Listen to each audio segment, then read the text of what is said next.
Assalamualaikum warahmatullahi wabarakatuh, kawan-kawan. Welcome back to my channel.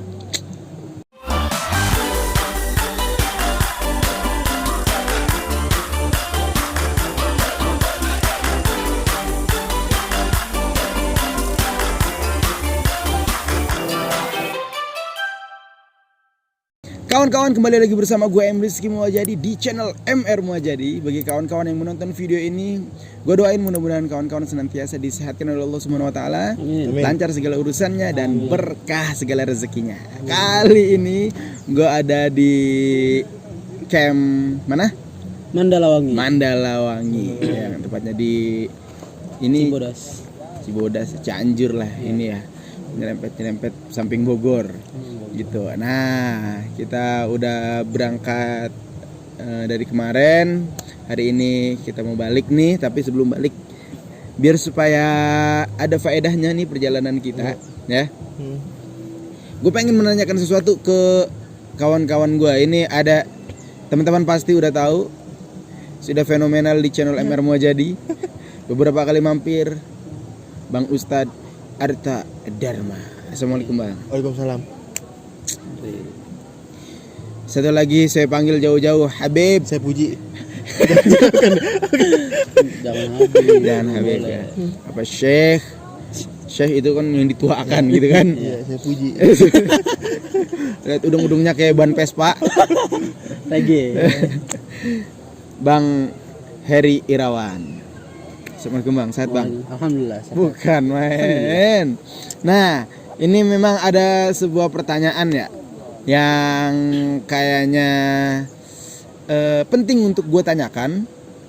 Mungkin juga ini salah satu kegelisahan kawan-kawan semua. Yang pertama yang pengen gue tanyakan, ketika kita kondisi kayak gini, ya, ketika kita kondisi kayak gini, terus oke lah kalau misalnya kita sampai sore.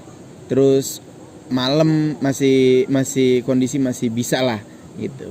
Maksudnya badan masih fit gitu kan, masih ada hawa hangatnya. Terus pas kita bangun itu dingin minta ampun. Ya, betul. Air ada. Boleh nggak sih ketika kita kan sholat nih subuh, itu dingin banget.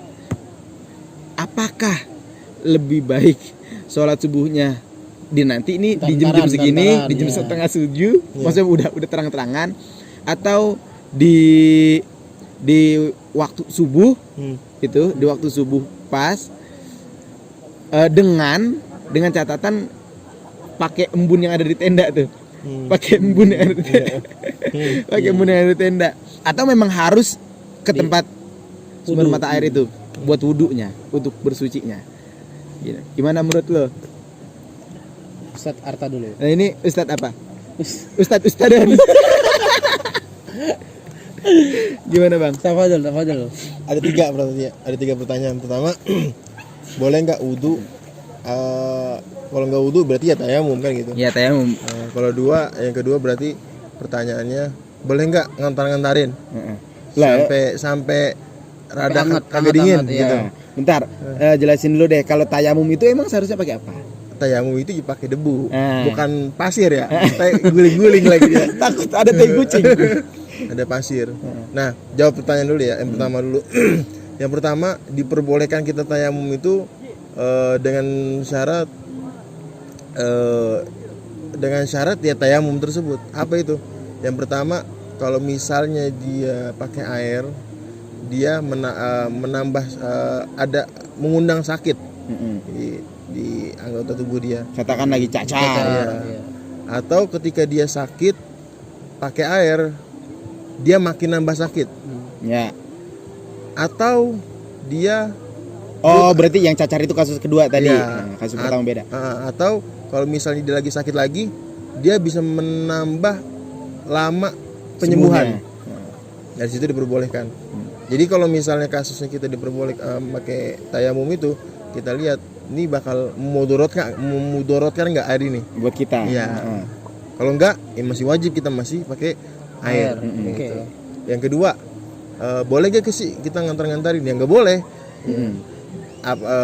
Sholat itu punya waktu muhaddad, waktu yang ditentukan sama syariat. Kalau ngantar-ngantarin nggak boleh. Mungkin kalau misalnya kita ketiduran, kesiangan gitu, baru itu tetap qada juga gitu. Ketika kita ketiduran, katakan misalnya kita nyampe malam nih, misalnya nyampe jam 11:30 nih sampai lokasi, terus otomatis bangun tenda dan sebagainya, misalnya kelar, terus ngopi-ngopi, kelar jam 2. Nah terus kan ketiduran tuh subuh misalnya, bangun niat sholat jam 7 katakan, atau setengah 7, itu niatnya kodok atau biasa aja? Kalau udah sholatnya, ketika sholatnya, pas sholatnya. Niatnya. Sebenarnya sih niat kodok itu ketika nggak diucapin otomatis jadi kodok. Oke. Kalau misalnya afdolnya dia diganti adaannya jadi kodoan. Usolli fardhu subhi rakaat ini mustaqbil kiblati kodoan lillahi ta'ala. Tapi kalau kita nggak nyebut fleksibel jadi langsung otomatis dia kodoan. Ya. Terus yang terakhir tadi Apa harus ke air? udah tadi itu mah apa harus ke air? Bukan. Apa? Oh, embun. Oh iya, embun. Tenda. Air yang diperbolehkan untuk bersuci itu ada 7 air. Salah satunya dikelompokkan mana ba'u minal ard, yang tumbuh dari apa? Dari bumi, contohnya mata air. Atau mana ba'a minas sama, air yang turun mana zala minas sama, apa yang turun dari langit seperti air hujan atau air embun, termasuk mungkin ya dari langit. Nah, tapi ketika wudhu itu dia syaratnya itu apa? Harus isolul ma, harus ngalir. Jadi kalau misalnya nemperin ke tenda yang ada embun terus taruh ke sini, itu nggak sah, kecuali rambut, karena rambut itu ibaratnya mashu itu cukup kena air. Sedangkan yang lain itu goslu itu apa?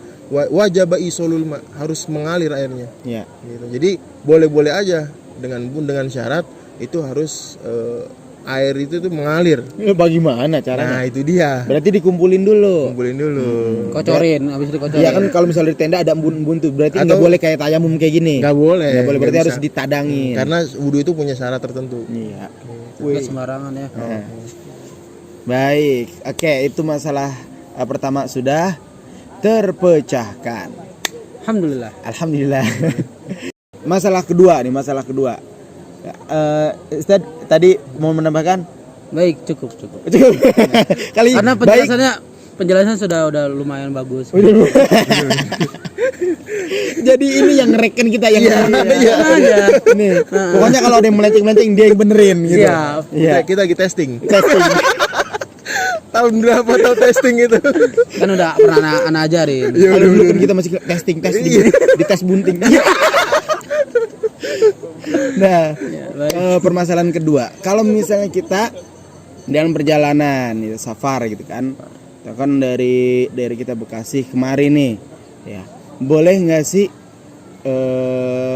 kita kan diberikan keringanan tuh ya? Ya, suatu rukhsah. Iya, suatu rukhsah, karena apa ya? Islam itu nggak ribet, ya nggak ribet, Islam itu nggak ribet. Boleh nggak sih kita dari Bekasi ke sini berapa kilo ya? Kurang lebih 80-an lah. Ada 80-an. Kalau jalurnya kita lewat Cilengsi itu. 80-an. Boleh nggak sih kita jamak qashar?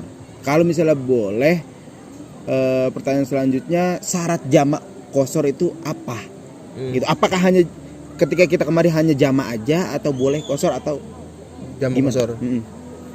Oke, pertama ketika bepergian itu ada namanya sholat safar. Sholat safar itu terbagi dua, yaitu jamak dan qashar. Jamak dan qashar ini memiliki syarat-syarat tertentu. Sebenarnya kebanyakan sama syaratnya, gitu. Seperti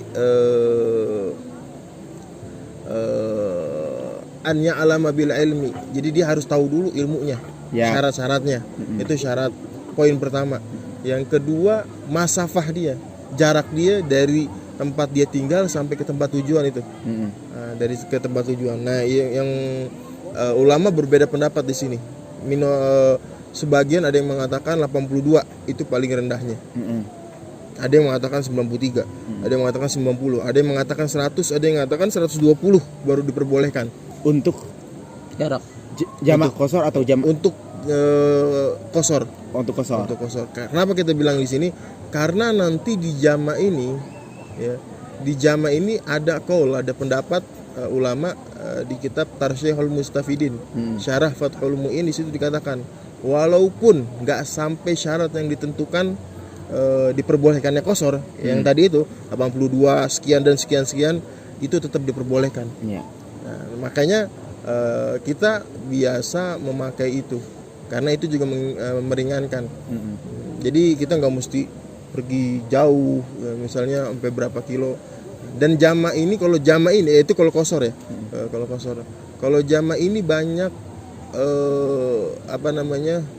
banyak digunakan selain safar. Iya. Digulakan. Manis dong. Iya. Kopi kali ya. Digunakan selain safar. Contohnya ketika hujan, Ya. dia pengen sholat berjamaah, atau ketika dia sakit, nah itu diperbolehkan jama' takdim. Atau di kitab Bughyatul Mustarsyidin itu, nah ini mungkin faedah buat teman-teman, itu ketika lagi jadi ratu dan raja seharian, pengantin.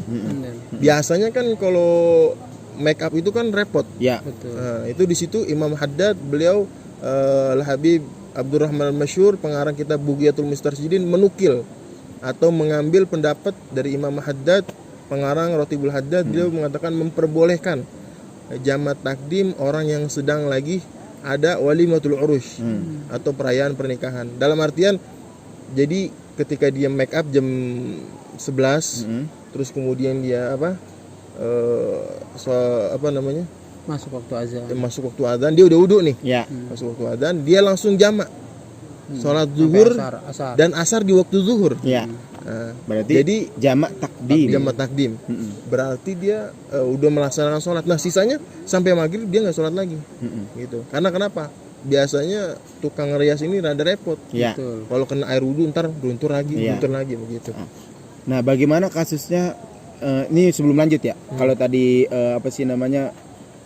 walimatul urus tadi. Bagaimana kasusnya soal ibu bapaknya? Kalau bapaknya mungkin ini ya fleksibel. Kalau ibunya dan saudara-saudaranya yang jadi Ya. dayang-dayang, Pagar ayu, pagar betis. Iya. Nyambung